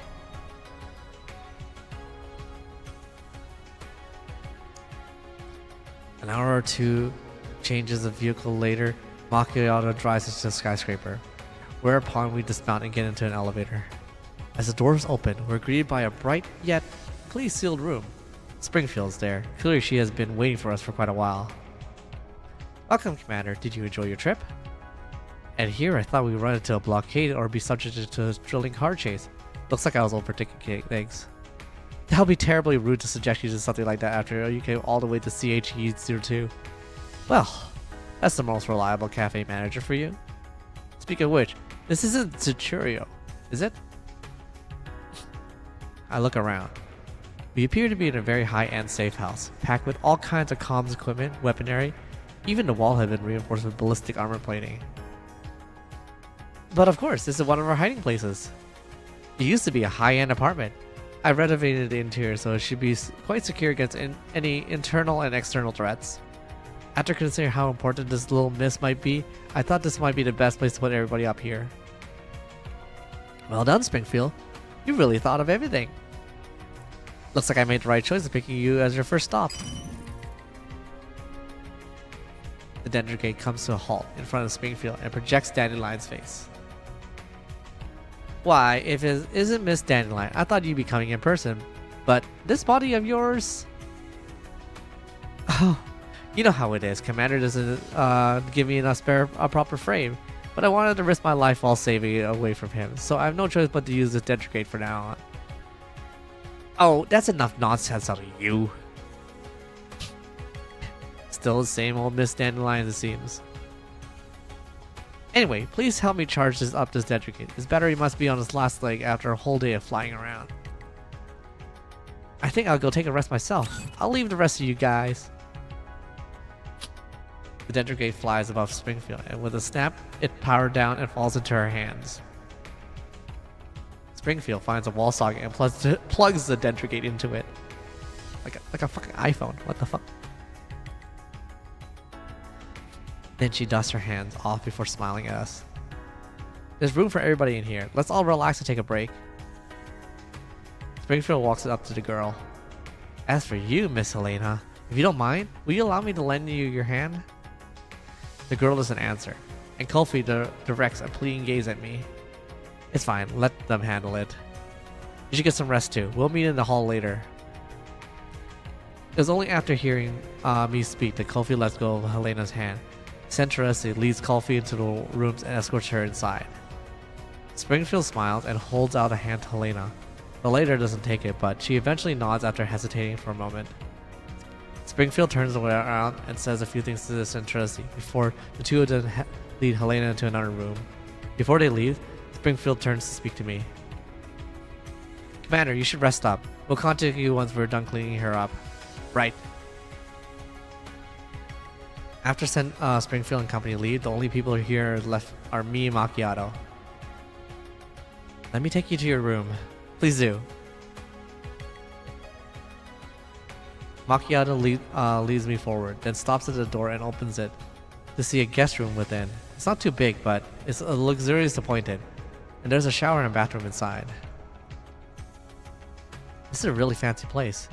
I guess that's a high-end apartment for you. The one I bought is way better than this. Huh? You got a place of your own? Of course. Look, Commander, if I'm not, if I'm saying if, it's nothing. Go bathe. You smell like a fire. Okay, I'm going now. I enter the room and Macchiato closes the door with a click. I sigh heavily, then take off my jacket before lying down on the bed. While I still feel very tired, sleep is long in coming. After tossing and turning a few times, I decide to clean myself up and enter the bathroom for a shower.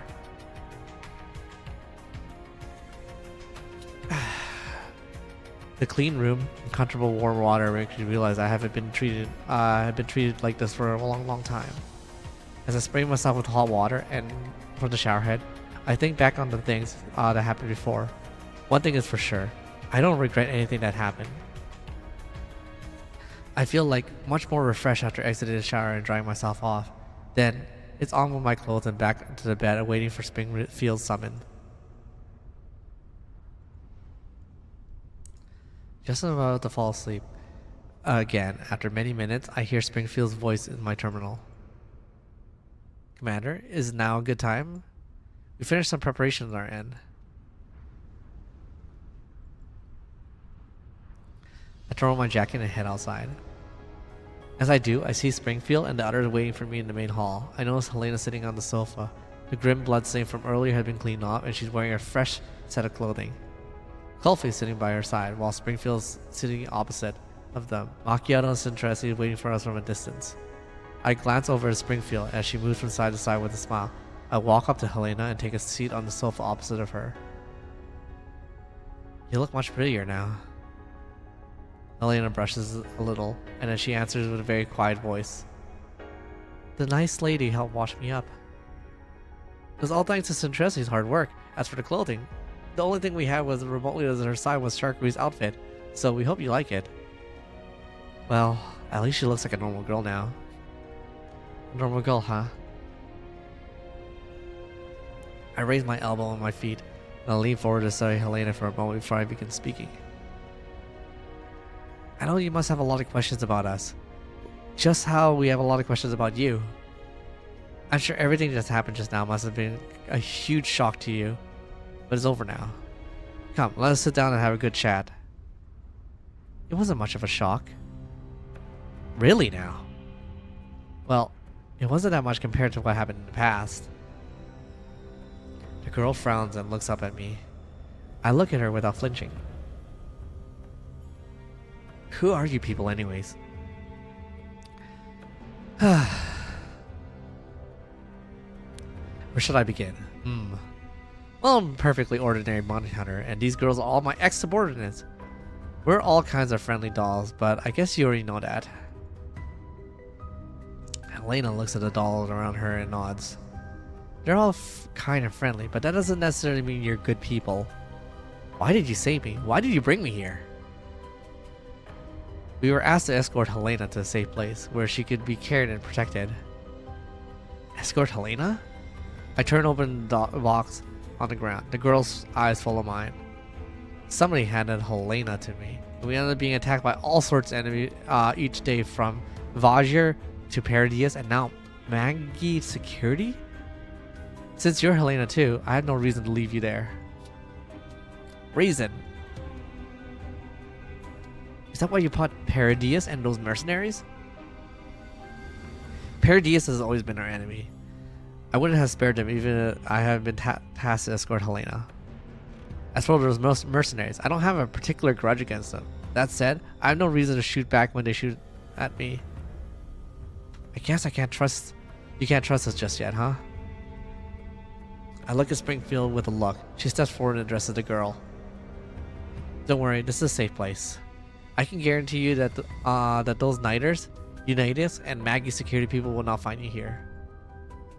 The commander has fought Paradies 10 years ago, so you can feel free to tell us anything that comes into your mind if you have a request. Miss Helena, can I call you that? Is there a particular way you want us to address you? There are two Miss Helena after all. It would be best to make a distinction if you're going to stay with the commander. There's no need for that. I won't be disturbing you for long. You mean you're going to leave us soon? But where will you go? I'm very grateful for you saving me, but I'll take care of the rest myself. I sigh heavily. I see this girl isn't as pure and innocent as our Helena. But behind the facade and grisly independence, there are hints of naive streaks. I scratch my head. A bit of a loss where to go on from here. Even fighting 10 Maggie security combat teams would have been a less headache than this. I'm not used to handling kids. After thinking for a moment, I decided not to beat around the bush. It's probably time to get straight to the point. I'm sorry. I know you didn't want to remember anything like this now, but those things we saw underground in the facility today, they might be linked to all of our past, and I want to sort this matter out. I want to uncover the truth no matter what. So, what happened there will never happen again. Can you tell me everything you know about what happened there? Why a village full of people would end up being snatched to use a test subject? Why was there a Bujim and a Niter down there? What kind of ceremony were they conducting, and why were Helena's... That said, you exist! The girl listens silently as I ranted off a string of questions. She listens earnestly but shows no indication of answering them. After a long silence, she speaks at last. You shouldn't look any further into this. What do you mean? If you keep investigating, you'll end up like those people in the tank. You'll end up dead because of me. I'll end up dead because of you? Is that why you don't want to stay here? Because you're worried about that? She falls silent again. There's an anguished look on her face, one that I'd never seen on Helena's face before today. Since they look identical, I can't help but compare her to Helena, who's been with us all this time. You look alike, but your personality shouldn't be any more different. She meets my gaze and practically shouts what she's thinking. I don't know how powerful they are, but you won't be able to get out that easily if you get mixed up in this. For that moment, I learned that Paradies was involved in this matter. I knew that there's no way I could at least sit by. Why don't you understand? You knew that I wasn't your Helena back then. Why do you insist on taking me with you? You should have just taken your Helena. I told you before, since you're Helena too, I have no reason just to abandon you there. And even if you weren't our Helena, there's no way I'd leave a child in a place like that. Stop pretending to be a good Samaritan. The things surrounding me are darker than what you can imagine. There's no good for you if you end up involved in it. There are too many people that already died because of me. I can't have it anymore. Do you understand what I'm saying? I get it, yes. But we aren't gonna die because of you. You didn't kill those villagers, and neither did you kill those state sec agents. What? Since it's not your fault that they died, the fault of the cult and the people behind them. If you shoulder the blame for their sins, you'll be letting the true mastermind get away with their crimes. He's right. Kofi, who'd been silent this whole time, suddenly stands up. Kofi, the full parody is they killed my sister, just like they killed the people in those tanks. They don't need a reason or motivation to hurt others. They do it because they want to.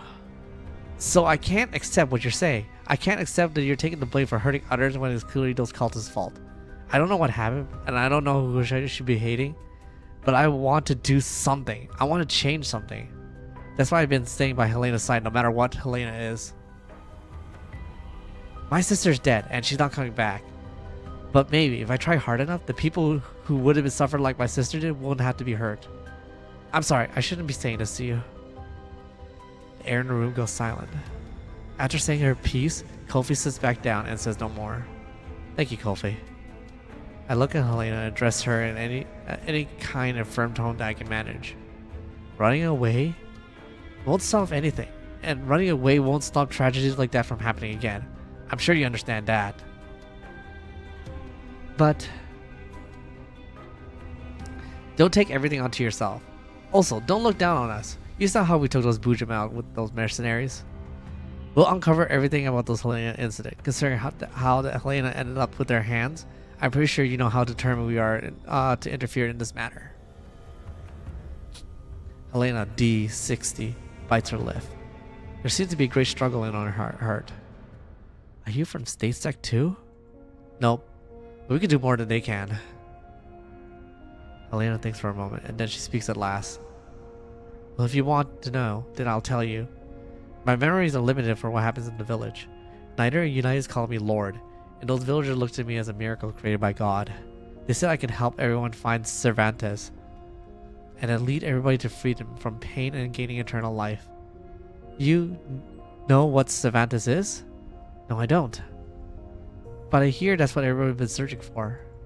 In order to find the Cervantes, they put me on those instruments and did all kinds of experiments on me. Experiments. More bloody experiments. Don't those Paredes bastards have a single bone in their bodies? Commander, pardon me. What happened after that? After that, I learned that it was all fake. Those villagers who bathed in those so-called grace, they all became monsters. Kofi looks at me. So that's why. That's why Griffin. It all makes sense now. So the ceremony that they were talking about, they controlled these monsters and turned them into Bujo that you were talking about. But I could hear their waiting and laminates in their hearts. The ceremony made them obedient to me. But all I could do is give the order as that black woman dressed commanded me. I didn't want to do this anymore, but there's nothing I could do except pray each day for a miracle to happen. And then somebody actually came to save me, as though answering my prayers. One day, a group of people who said they were the same thing came to the underground complex. They said they were a state sec agent and that they were going to save me. I was so happy then. They took me out of the tunnels and told me to wait for pickup at the village, but at the end, they never came. At the time, I didn't realize that they were probably in those tanks. I had nowhere to go. My only company was the lingering spirits of the fallen. At the time, I could do was pray, and my prayers would be answered again. Another me descended from the heavens, shining brightly. So, our Helena was drawn to you by your prayers? The girl hesitates for a moment, and then she nods reluctantly. Yeah, I think she heard my call. The fact that those Helenas can speak to each other's heart is something that came up before. It seemed the similarity between them and Parody as his old Naito research warrants further investigation. Oh yes. There's one more thing. Who exactly is the person who possessed Helena? That consciousness who is talking to us? Why did you say that she betrayed you? Our minds had lived in the sea of flowers. Back then, there were many, many copies of us. But we were killed by that voice. The memories of the flower told me that that she was the first Helena. She did not accept us and wanted to kill us so that she would be the only one of her kind. Once we had a chance to escape, but because of her betrayal, we were casted out for the sea of flowers. It wasn't because of her. I just had more determination back then. Helena clutches her fists, scrunches her face. Tears begin to well up in her eyes. I understand. Alright, you said enough for today. Go get some rest. My question has been answered. What she says indicates what happened before is essentially the same what I theorized. Paradies took over the village, tricked the inhabitants into following their damn cult, used the test subject to fuse them with plants, which they later combined into a bujo. They tried to use the Helenas, who could hear psychic messages, to control them. Meanwhile, Niter and those cultists who were responsible for protecting and controlling Helena. Maggie's security was responsible for ensuring the perimeter was locked down. This is a comprehensive biological experimental setup. Well, I don't know what the aim of this experiment is.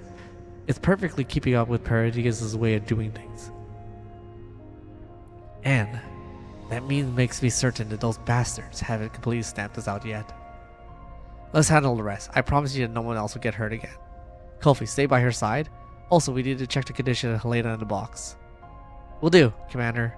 Springfield, take care of them. We'll have to discuss our course of action going forward. Understood, Commander. Please leave it to me. Springfield nods to me, and then she turns off to the stifling girl. Miss Helena, you haven't told us how you'd like us to address you. I think Helena is probably a code name, but I don't think you want to be called that forever, right? I don't want to give a name. Then how about you give this lovely lady a name, Commander? A code like D68 isn't much of a name after all. You want me to do it? In that case, I scour my brain to try out with a nice sounding name for this girl before me. How does Melanie sound? It's not bad. A guardian of souls. I'm sure those infected villagers must have believed you tried to protect them even in the stress of the situation. I couldn't do it then. But she looks up at me.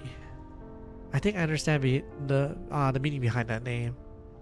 Please call me that from now on, Commander. This is an audio clip with the resource of ID Wolf 0003208223362.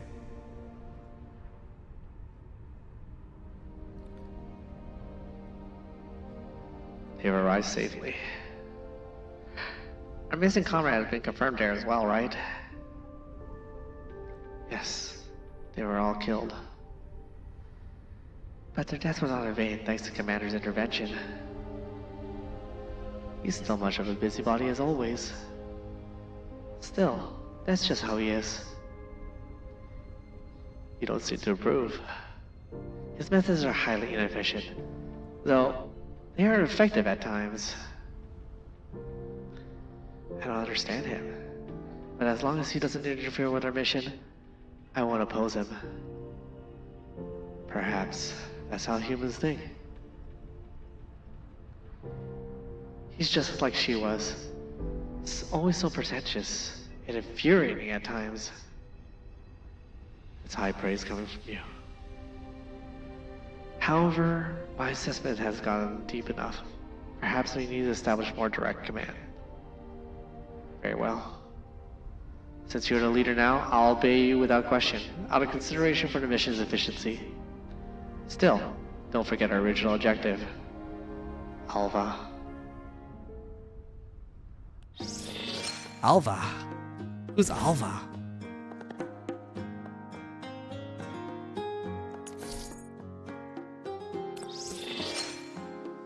Alright, dang, that was a long...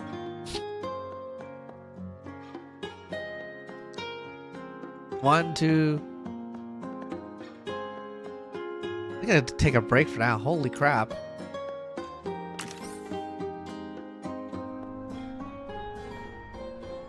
Maybe a challenge? We can do a challenge before going to sleep.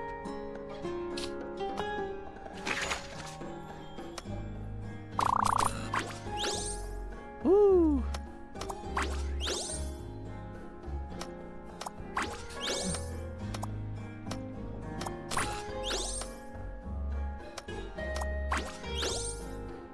That's all I have.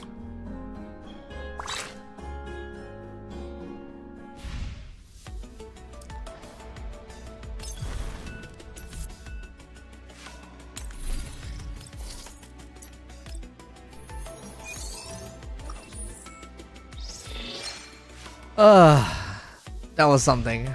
That was something. Holy moly.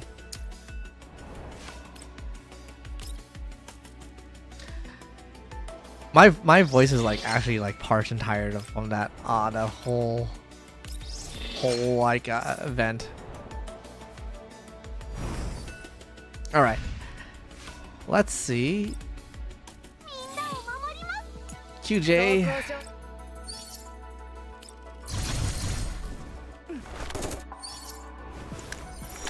She's almost maxed out.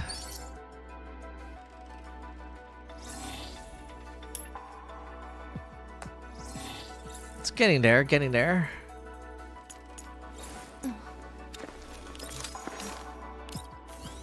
Woo!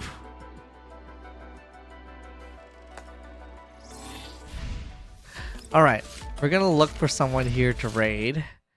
Let's take a look who we have.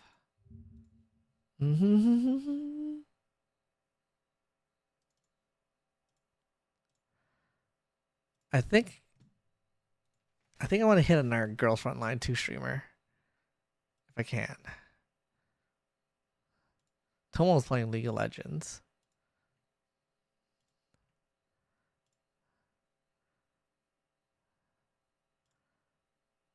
Pam has started streaming. Like how long? She just started. All right, so she's gonna be here for a while. To real life confidence. Let's get started. Put Fructus to the test by Garnier. Why is my window so big? Okay, there we go. Now they can hear you. For some reason, your audio on Discord just went like really quiet though. Okay, there's my window. I have you at 200, but it's really quiet. Unless it's just me. Like, I don't know if it's just quiet for me. Raid Obake Nikkei Pam. also went completely muted, so I have no idea. She's playing some Nikkei. Go show her some live here, some love here. Just got louder. Wait, is that a Evangelion event? Face a little bit, but if I turn me up anymore, I will peek out. I get that because mine does that too. So hopefully this is. I'll see everybody tomorrow. I'll be doing some more Girls Frontline. Hopefully they can balance out. Hopefully I can do it like and it should be okay. while I'm if I need working. to turn myself down in comparison, you guys just let me know. I'll do a little bit of that, maybe. Okay. Yeah, let us know, guys. I'm gonna head off. I've turned Pam down a little bit on my end so that it looks like our waveforms are about the same. You turned me down? Oh my god, amazing. For once I'm loud. I'm always the one that's asked to go up. Let's go! Back up a bit. I'm gonna turn you back up a little bit. Okay. Alright. Almost. One day I'll be loud. I'm gonna go head off. I'll see you guys later. Bye-bye. Like the upper yellows now, like when we project. So that's good. Yeah, I will be a little bit quieter today, in just overall. Yeah, but yeah. Okay. All good. What lies are these? Guys, there's like Lumen quiet. What are these lies? Yeah, I turned myself down a bit on my end too, so hopefully we are good. How about we give a little